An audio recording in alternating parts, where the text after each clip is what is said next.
Hi, I'm Rosie. I'm 14. Thanks so much for joining me and listening to my story of how cutting corners on my chores became something much more serious. You have to listen to what I did so you don't make the same mistake.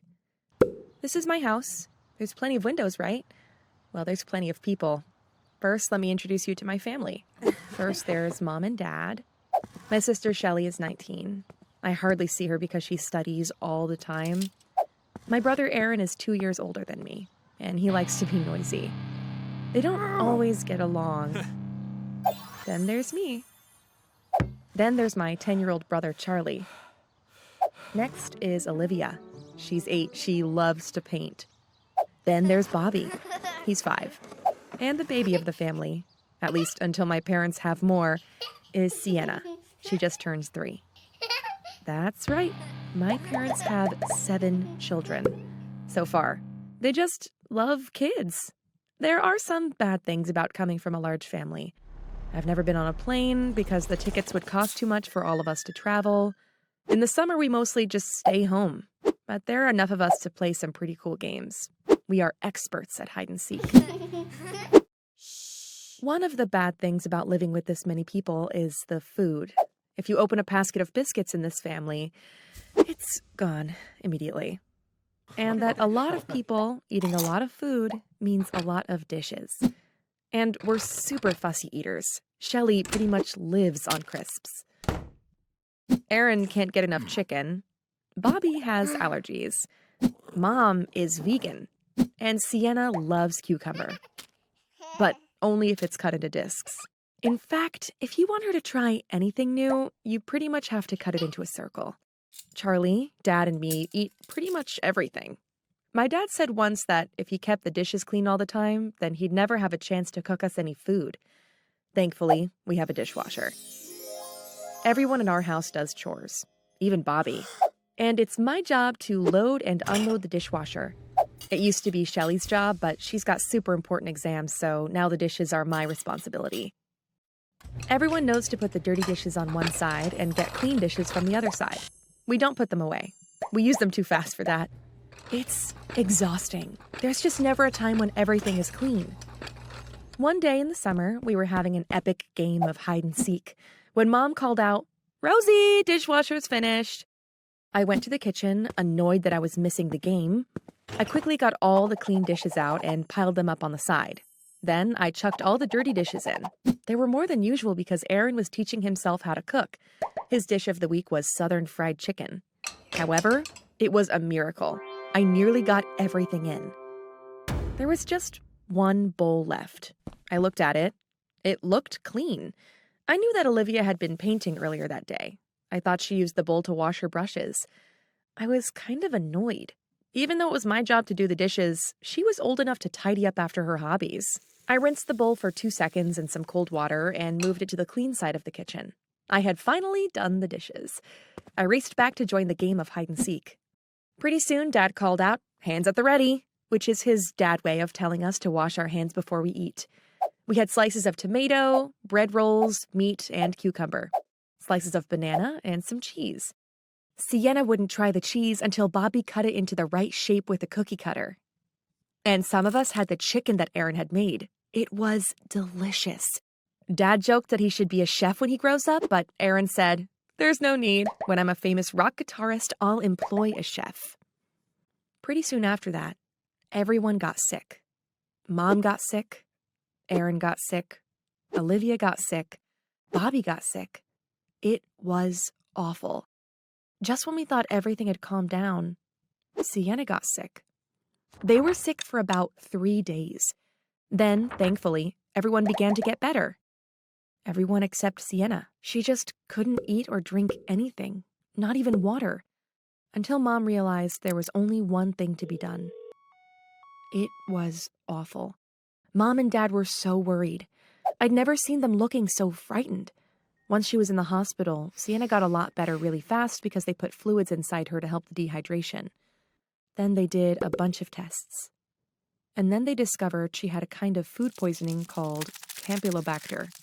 You can get it a few different ways, but one of the most common is from chicken that hasn't been cooked properly. "But Sienna doesn't eat chicken," said Mom. She only eats things that are round. The doctors asked us to think back to what we had eaten before everyone got sick. The whole family thought as hard as they could. Aaron looked super guilty. "Mom," he said, "do you think my fried chicken made Sienna sick?" Mom looked at Dad.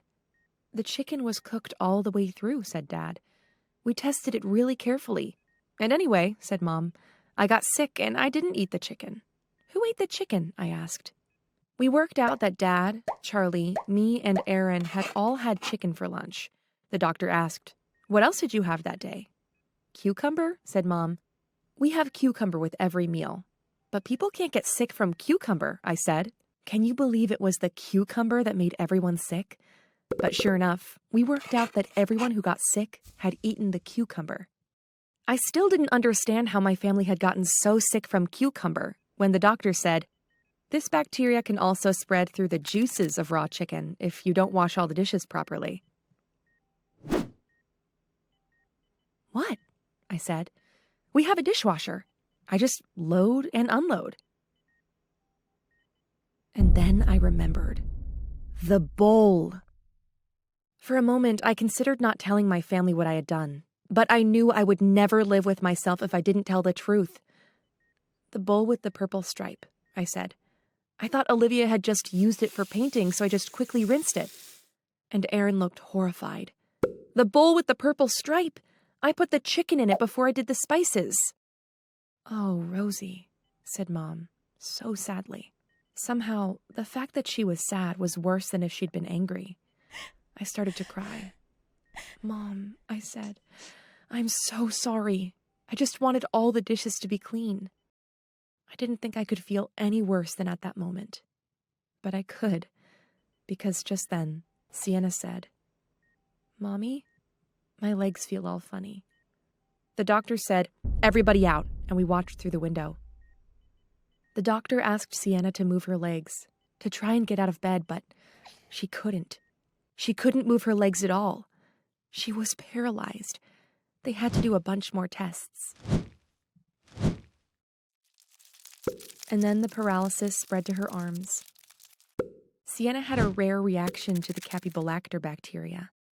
It can be very serious. Her own nervous system was attacking her.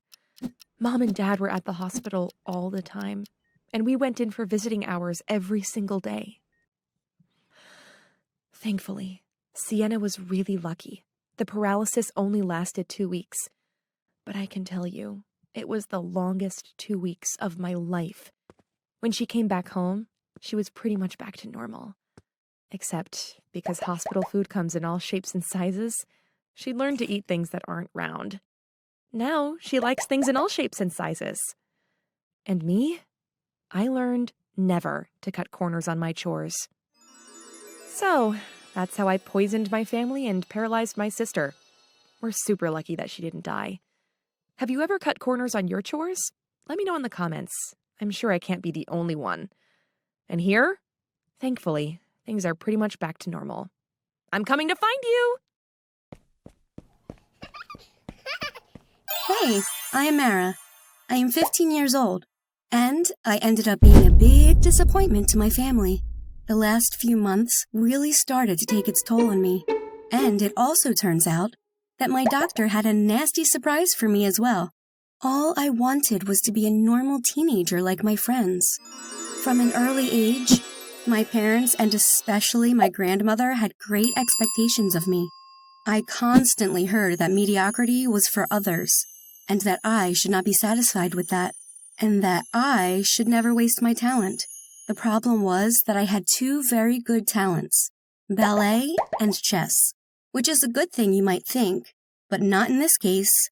Since I was very little, I'd always had lessons in ballet and chess. My parents themselves had a similar childhood. My mother was a talented and recognized ballet dancer in her early years, and today she's a dance teacher. My father played chess internationally at a high level and was managed by my grandmother, who also used to be a renowned chess player. My mother and father both wanted me to dedicate all my time solely to their subject of passion. When I wasn't practicing my pirouettes in the ballet studio, I was studying tactical chess moves in my bedroom. Of course, they gave me heaps of attention and praise when I excelled in both subjects. But recently, trying to keep up with both and the pressure to keep up such a high standard all the time was starting to make me feel anxious. I had to decide which one I really wanted to do and stop doing the other. In my heart, I knew that I no longer wanted to dance, as it didn't excite me like it used to, and sometimes I dreaded going to practice. It also didn't help that I soon noticed a pain in my foot and ankle. However, my mother insisted that foot pain was all part of ballet, and I'd get used to it. I should just carry on with ballet practice and try not to think about it. I thought that maybe I had made up the pain, as subconsciously I didn't want to do ballet anymore. But I just couldn't tell my mother the truth. She'd get so excited when I performed or saw my name on a flyer advertising the ballet. Lately, my grandmother and mother had started to have arguments. They both accused each other of standing in the way of my development. My grandmother hindering my ballet career. My mother hindering my chess career. I hated to see them fight.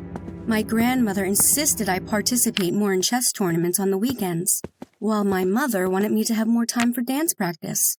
The situation got worse when my grandmother found out that I had a painful foot. She accused my mother of not taking care of me, making me dance when I was in pain. It made my mother upset, but she insisted my grandmother wouldn't understand, as she was clearly no dancer. Secretly, I was more anxious than before. Whilst I knew that I didn't want to dance, I also realized that I didn't want to play chess either.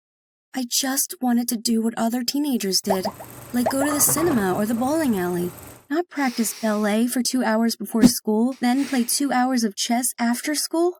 But both my mother and father always insisted I should be doing something and bettering myself, and not be lazy by watching movies and TV all day. The only one who understood and supported me was my best friend Amy. I could tell Amy about the arguments in my family and how difficult it was for me to endure the constant pressure from all sides. I knew Amy wanted to spend more time with me, but she understood my commitment to ballet and chess. Amy didn't have to go to any dance practices or chess classes, and instead went to get burgers with her friends and go to their houses to play video games. It sounded like so much fun. She was worried when I told her about my foot pain and said that I should get it checked out, and tell my mother the truth about hating ballet. Over the weekend, my father and grandmother insisted that I take part in a chess tournament, and they had already signed me up. I was furious. I had a stomach ache all morning, and so I refused to go. I said that I just didn't have the concentration for it, and I would just embarrass myself. At first, my father tried to calm me down. He said that it was just the excitement, and that it would go away once I was there. But I really didn't want to go, and told him that I hated chess. My grandmother then cried and made me feel really guilty. She said that she'd gone out of her way to get me in the tournament, and I should be grateful to be taking part in such a prestigious competition. I begrudgingly went, and came in fourth. I was even sick after, and my stomach hurt even more. I soon met Amy for a walk around the park to tell her all about it. She said I looked pale and sweaty. I confessed that I still hadn't told my mother about wanting to give up ballet, and that I did tell my father about hating chess, but then I backtracked. What was wrong with me? The thought of still practicing both dance and chess all the time made me feel sick. Their excessive expectations were becoming too much for me. Then I don't remember much after because I fainted. I woke up in the hospital and had several x-rays and blood tests. I knew that my mother, father, and grandmother were there, but the doctor wanted to see me alone. The doctor said that he had bad news. The x-ray had shown some initial deformities in my foot which got infected, as well as having a fatigue fracture. He told me that I needed to give up ballet as the foot wouldn't heal unless my foot was completely rested. I need a splint on it for several weeks and to take antibiotics. The infection was what made my stomach hurt and for me to feel sick.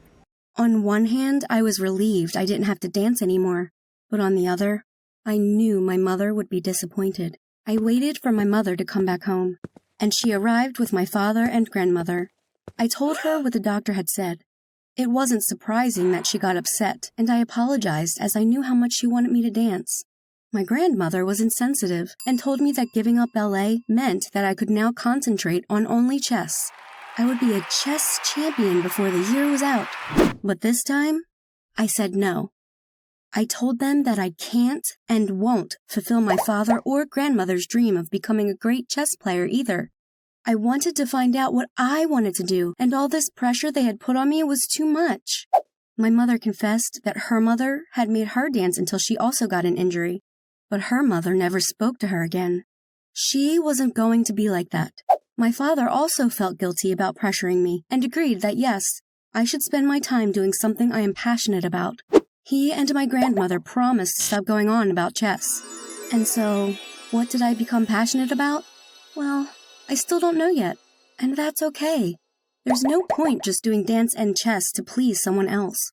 So please, follow your own dreams, and don't feel pressured like me to follow someone else's. Thanks for letting me share my story with you, and please do let me know if you felt extreme pressure from your parents about your own career. I'd love to hear them. And don't forget to follow your dreams. Bonjour, je m'appelle Dan, and et.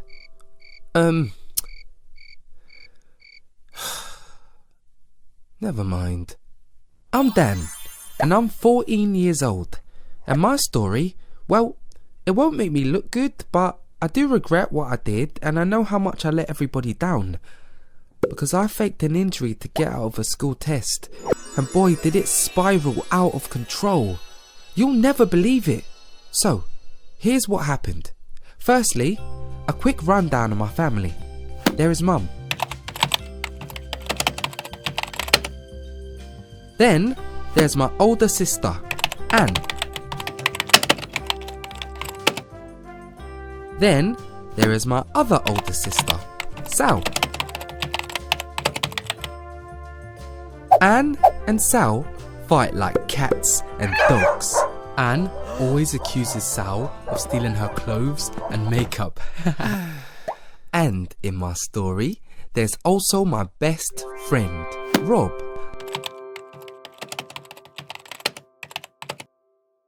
So, back to my story. One day, I had this pain in my side.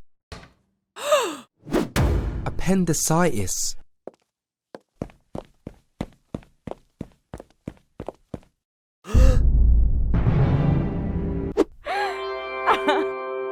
It was like my family were different people. But the best thing, I got out of French. I hated French. I really tried to learn it, but I always got my la's mixed up with my le's, and don't even get me started on my lays. I dreaded any test, as I always did so badly. I was in hospital for my appendix for 2 days, and at home for 5. And I missed a French verb test.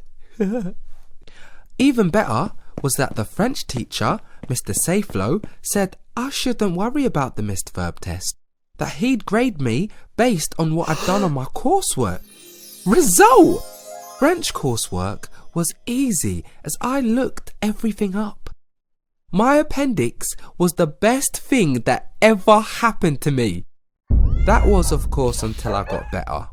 And to make things worse, Mr. Saflow announced a huge verbal French test soon. My worst kind of test, where you have to speak French in front of the whole class. I tried to cram in as much as possible, but I couldn't remember my ils from my elles. I told Rob I'd do anything to get out of the test. Then I said, maybe I should fake an injury. Rob thought I was kidding, of course. And then I thought, maybe I should fake an injury. And I thought about it. And I thought about it. How would I do it? Well, I'll tell you. Firstly, it couldn't be too serious that I'd have to go to the doctor or hospital. If I could just miss school for like 3 days, then I'd miss the test. Easy. I told them I tripped over the bed. My plan worked.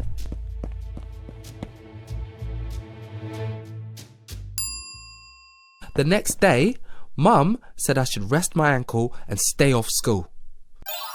Result, or rather, resultat. Mum said I could revise for the French verbal test.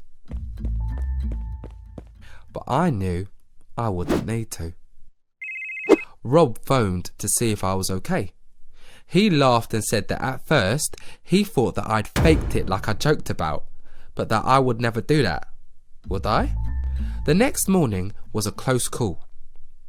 Mum said my ankle looked okay as it wasn't swollen or bruised. I should try school. But I insisted it really hurt. And thankfully, she let me stay home again.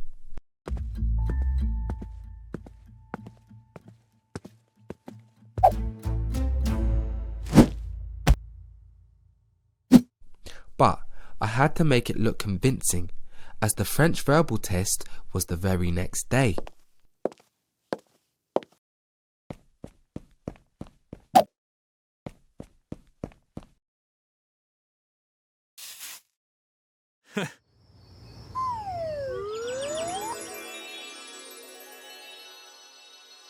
And she believed it, and so did Rob.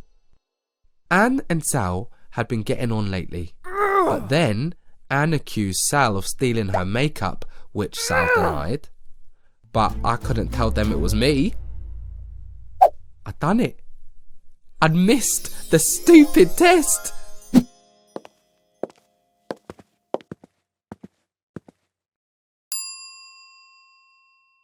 But I found out that Mr. Safeflow had been ill, so they had postponed the test to today.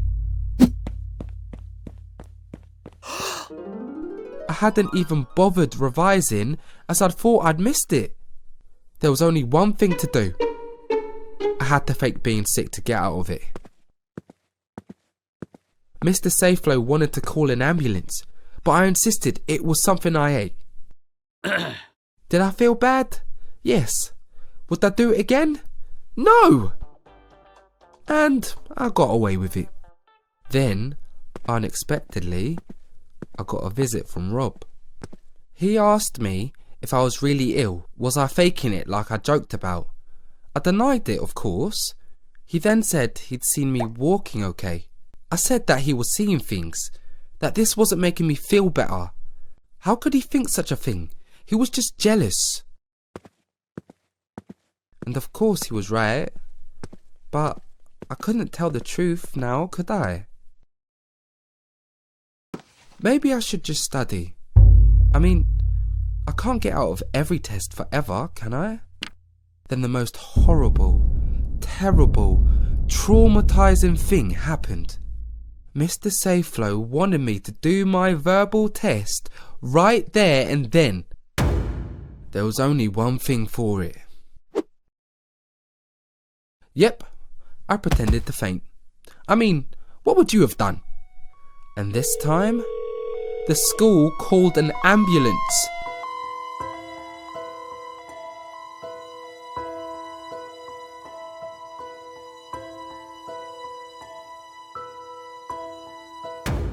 The doctor told me that there was nothing wrong on my x-ray or in my blood. Had the pain improved? I knew I had to tell them the truth, but I couldn't. I wondered if this might be a criminal offence and I'd be sent to jail. And Rob turned up. He told me that I was taking things too far now, that I needed to tell the truth, that he didn't believe I was ill, not telling the truth would make things worse, that my mum didn't deserve all this. And I said, I don't know what you're talking about. Then Rob said, if you don't tell them, I will. I felt terrible about what I'd done. But I just couldn't tell the truth. What was wrong with me? They told me that it was best to keep me in hospital, do more tests. So I decided to tell them the next morning that I was feeling much better, that perhaps it was rest that I needed. Mum said I had a visitor. Was it Rob again, coming to make me feel bad? Was Mr. Safeflow here to make me do my French verbal test?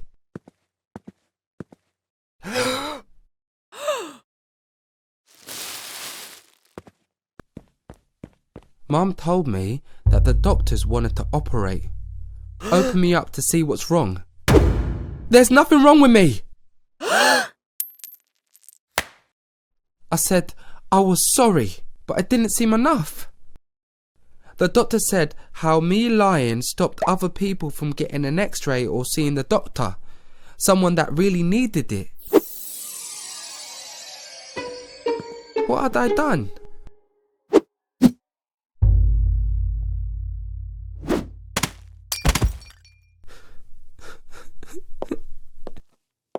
She said that she couldn't help me unless I told her what was really going on. So I told her the truth. That I did it to get out of that stupid French test as I found it all too hard. I said I was so very, very sorry still.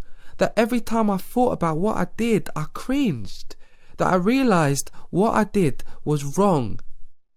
Mum was surprisingly understanding, and the next day she came into school with me. She explained to Mr. Sayflow that I was struggling, and he agreed to give me extra lessons. But then he said I could do the verbal test next month. And he arranged for me to talk with the school counsellor about my study worries and the pressure I felt. And Mr. Sayflow stuck to his word and helped me with French, and I passed. I wasn't perfect, no, but I did it. And guess what? It wasn't so bad. N'était pas si mal. And the funny thing is, I realised I knew more than I thought I did. I was just putting it off all the time, not facing it. And of course I realised how selfish I was, faking my injuries and pretending to be sick when I wasn't. What a waste of everyone's time. And as for Rob, luckily, we're friends again. He never did tell anyone I faked it, as he didn't want to get me in trouble. He also said I should have told him I was struggling with French, and he would have studied with me more. If only I'd realised it could have been that easy to get help. It pays to tell your friends, family or teacher if you feel like you're struggling with your schoolwork, before it gets out of hand like it did with me. So tell me, have you lied to get out of a test or doing your schoolwork? Do share your stories. Well, thanks for listening, and au revoir, mon ami.